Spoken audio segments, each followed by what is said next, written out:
Praise God. So recently nilipost verse kutoka Ezekiel chapter 11 from verse 16 to verse 25. Ilikuwa inaongea kuhusu the promised return of Israel. So those wenye wanataka kuangalia hiyo verse, you can just go back, angalia my profile alafu utaona hiyo verse nimeongea to just think yesterday, almost 1 day 2 days ago ndo niliongea kuhusu hiyo verse. So I loved that verse a lot. Na kuna hapo one important thing, not one, just like 1 2 3 4 lines. Kuna hapo lines 3 ama 4 enye nilipenda kuhusu hiyo verse, and ni kitu enye nilijua tu recently, na it's also a part of my life kama Mkristo, na nilijua tu recently, and it has been really great to pray about it. Mungu amenisaidia nikiomba more about that word na kuhusu your verse, cause there is more to it enye watu wajui that I need to tell you this morning. So ilikuwa inasema hapo, so I'm going to talk about verse 19. It says, I will give them undivided heart and put a new spirit in them. I will remove from them their heart of stone and give them a heart of flesh. So naenda kuongea hapo kitu moja tu. I will remove from them their heart of stone and give them a heart of flesh. So kuna hapo 2 types of heart. Kuna a heart of stone and a heart of flesh. So I know this whole thing ilitendeka in the Old Testament, but this thing is still now iko mpaka sahi in the New Testament. Now most of the people, even Christians, sahi wako na heart of stone. Now God is saying that I will remove them a heart of stone and give them a heart of flesh. So I want to talk about the heart of stone and the heart of flesh. So my life, nilikuwa nasema there are many things zenye ndaongea kuhusu my life, but there are many deep things zenye ndaongea kuhusu my life. So I say that one day I'll talk about it. So because of the things zenye nimepitia in my life, mostly childhood trauma zenye nimepitia in my life, my heart ilikuwa a heart of stone. Acha just niseme ukweli, ilikuwa a heart of stone.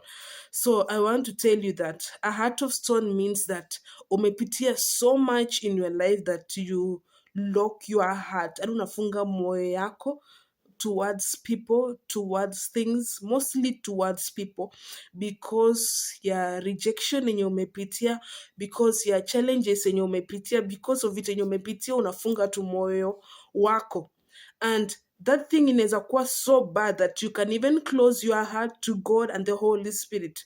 Now the decision yenye una make in your life mostly zitakuwa zina being led by you and your flesh, because wewe mwenyewe unaishi maisha yako yote ukiprotect your heart, knowing that umepitia too much in your heart and you're too scared to get hurt. Now a heart of stone is a heart that is hardened yenye iko ngumu kabisa, yani iko ngumu towards people and towards other and the people around them. Now most of the Christians, na si wote tunaamini ya kwamba a church is a hospital. Na not everybody who goes there ako perfect 100% perfect, na ako na many wounds, but hii kitu yenye wako ameikupreach kanisani. By the way, I thank God so much for he spoke to my mother, and my mother also told me such things. I told my mother kuhusu, and I started feeling that even before that. One day I was going to pray kuhusu Holy Spirit, then feeling of the Holy Spirit. I'm filled with the Holy Spirit. You always receive Holy Spirit the day that you accept Jesus Christ.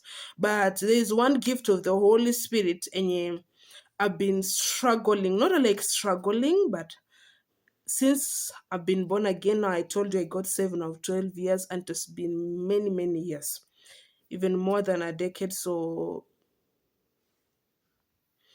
I hope nisema right. And I'm saying just been more than 12 years. I don't know the real meaning of a decade, but it has been more than 12 years. So I haven't been filled with the gift of speaking in tongues, and nimekuwa so worried about it. So one day when people were praying to be filled with the Holy Spirit, I was praying that when I was praying, I was wanted to speak. Wanatamani so much to speak in tongues. So when I was praying with the other people in front, we were in a youth camp, tukiomba na watu wengine mbele, I prayed to God and I told God, I don't understand why all these years nimefanya kila kitu. I've been praying, I've been fasting, I've been seeking you, but I haven't still been filled with the Holy Spirit. Now that's when the Holy Spirit spoke to me. Akaniambia, shida si being filled with the Holy Spirit. In order to be filled with the Holy Spirit, you need to open up. And the problem with you, Mercy, is that maisha yako imekuwa ngumu sana mpaka you have closed your heart. You have closed your heart to your mother. You have closed your heart to your brother. You have closed your heart to your friends. It's like you are guarding your heart. And because you haven't been so free, uniallow mimi ndani yako, I can't just take over. Then when I went at home, I talked to my mother and I told her about the same thing. And she told me that, Mercy, there is a word of God that says, kuso a heart of stone and a heart of flesh. You can be a Christian, you're doing all those things, you're seeking God and everything, but you still have a heart of stone. So you need to tell God to give you a heart of flesh, a heart that feels, a heart that beats, a heart that allows people kwa maisha yao. So today ndo nilikuwa nataka kuongelesha kuhusu a heart of stone and a heart of flesh. You can be a Christian, you are living a life of God, you're living a fulfilled life, a righteous life, unafanya kila kitu as a child of God, but you can still have a heart of stone. And mostly your heart of stone inakuja because of challenges yenye umepitia kwa maisha. So what I want you to tell you, kuhusu a heart of stone and a heart of flesh. Pray to God to give you a heart of flesh. We mwenyewe unajijua mwenyewe kama Mkristo. Unajua vitu yenye umepitia kwa maisha yenye inafunga moyo yako. Unaweza kusema, mi sina heart of stone because maybe I fall in love, I have family. Yeah, you can have a heart of stone. You can have a heart of stone even towards your own family members. If you can have a heart of stone towards God, what about your family members? It's also possible. Unaweza kuwa tu hapo lakini hauko hapo completely, yani moyo yako ime shut down. And most people wenye wanapitia kuhusu your heart of stone ni watu wenye wamepitia na trauma maishani. And most of trauma kama childhood trauma, teenage trauma, something ilitendeka so bad in your life that you just closed up and you got shut down kabisa. So I need you to pray to God. Let this be a prayer. Not even this week, not from this week and the rest of your life. Tell God to give you a heart of flesh. When I started praying this prayer in my life, God healed me. The truth is that Mungu alifungua moyo yangu. I've started feeling a change in my heart. I've started feeling things in my life, things even around me, kwa maisha yangu.